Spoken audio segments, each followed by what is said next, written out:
दोस्तों, मैं हूँ प्रगति और स्वागत करती हूँ आप सबका मेरे इस यूट्यूब चैनल पे जिसका नाम है खुशी मोटिवेशन। तो आज जानते हैं कि टाइम इज़ मनी। अपने वक्त की कीमत करना सीखो, क्योंकि पैसे तो आपको बहुत सारे मिल जाते हैं लेकिन वक्त आपको वापस नहीं मिलने वाला। वक्त का सदुपयोग करें। इसी बात पर एक कहानी जानते हैं। हमारी ज़िंदगी छोटे छोटे समय में भागों से बटी रहती है। हमारी ज़िंदगी में कई दिन, कई घंटे, कई मिनट और कई सेकंड होते हैं, परंतु कुछ लोग इसी समय में उस मुकाम को हासिल कर लेते हैं जिसकी उन्हें चाहत होती है। वे उस समय का सदुपयोग करते हैं और अपने जीवन में सफल हो जाते हैं और अपनी लाइफ में सक्सेसफुल मुकाम तक पहुंच जाते हैं। आज एक ऐसी कहानी है जो एक गांव में एक गरीब आदमी रहता था। उसके घर में उसकी पत्नी और उसकी एक बेटा था और एक बेटी भी थी। उसकी पत्नी दूसरों के यहाँ काम करके अपने परिवार का खर्चा चलाती थी और उसका पति, जिसका नाम रामू था, वह दिन रात नशे में डूबा रहता था।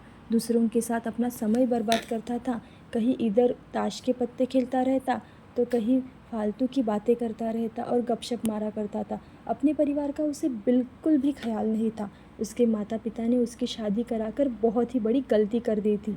बेचारी उसकी पत्नी दिन रात काम कर कर अपने बच्चों का पेट पाल रही थी। यदि उसकी पत्नी एक दिन भी काम करने के लिए न जाए तो उसके बच्चे भूखे रह जाते थे।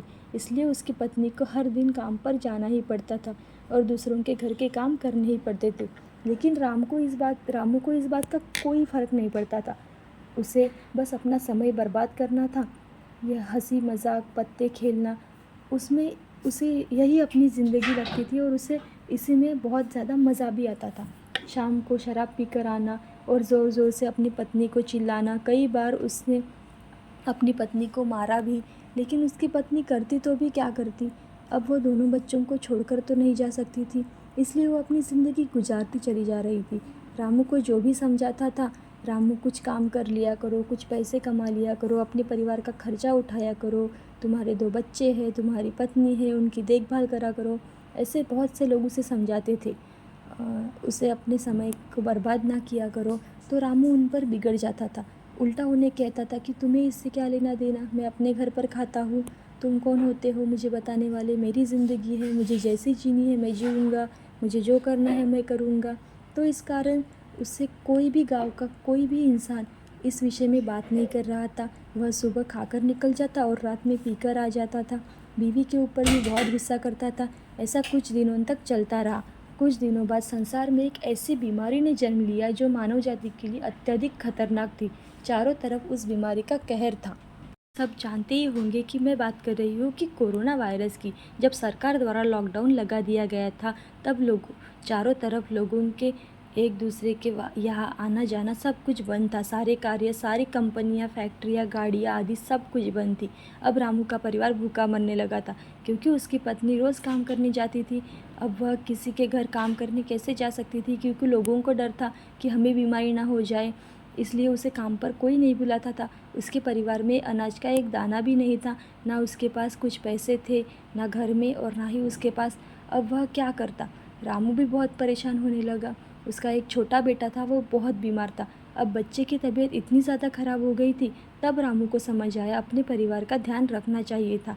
उसने अपने बच्चे को हॉस्पिटल ले जाने का सोचा, लेकिन उसके पास बिल्कुल भी पैसे नहीं थे। वो गाँव वालों से पैसे मांगने लगा। गाँव वालों ने उसे सुना दिया, जली कुटी सुनाई। अब इस लॉकडाउन में हम तुम्हें कई पैसे कहाँ से दे, जब तुम्हें कहते थे तो तुम हमें ही उल्टा सीधा बोल कर रहे थे। रामू बहुत ज़्यादा परेशान हो गया। अब वो करता तो क्या करता, क्योंकि लॉकडाउन था, कहीं काम पर भी नहीं जा सकता था। पूरा दिन चला गया। उसकी बेटी की तबीयत और ज़्यादा ख़राब हो गई। तभी उसकी पत्नी, जहाँ पे वो काम करती थी, वहाँ से कुछ पैसे जमा करके लाई और अपने बच्चे को हॉस्पिटल लेके जाने लगी और रामू भी उसके साथ चला गया। अपने बच्चे को गांव के एक हॉस्पिटल में लेकर पहुंच गया। रामू दौड़ता दौड़ता डॉक्टर के पास गया। उसने कहा, मेरे बच्चे को बचा लीजिए डॉक्टर।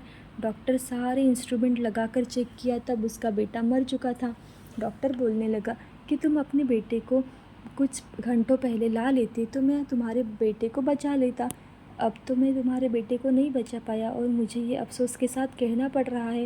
रामू यह बात सुनकर उसके पैरों की तले ज़मीन ही खिसक गई। वह रोने लगा। उसने कहने लगा कि यह सब मेरी ही गलती है, मैंने ही जीवन में कुछ नहीं किया, सिर्फ अपने समय को बर्बाद किया। यदि आज मेरे पास पैसे होते तो मैं अपने बेटे को हॉस्पिटल जल्दी से लाता और उसका बेटा बच जाता। मैंने अपने जीवन में समय में बर्बाद ही किया है, कुछ नहीं हासिल किया, लेकिन आज मुझे इस समय का एहसास हो गया है।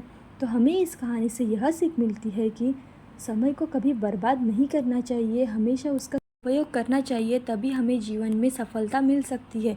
इस कहानी से हमें यह भी समझ में आता है कि रामू अगर पहले से ही काम करता तो उसके पास कुछ पैसे होते, वो अपने बेटे का इलाज कर पाता, जिससे कि उसका बेटा आज ज़िंदा होता। मित्रों, हमेशा अपने समय का सदुपयोग करना चाहिए। ऐसी ही अच्छी कहानियाँ देखने के लिए खुशी मोटिवेशन को लाइक शेयर सब्सक्राइब ज़रूर करें।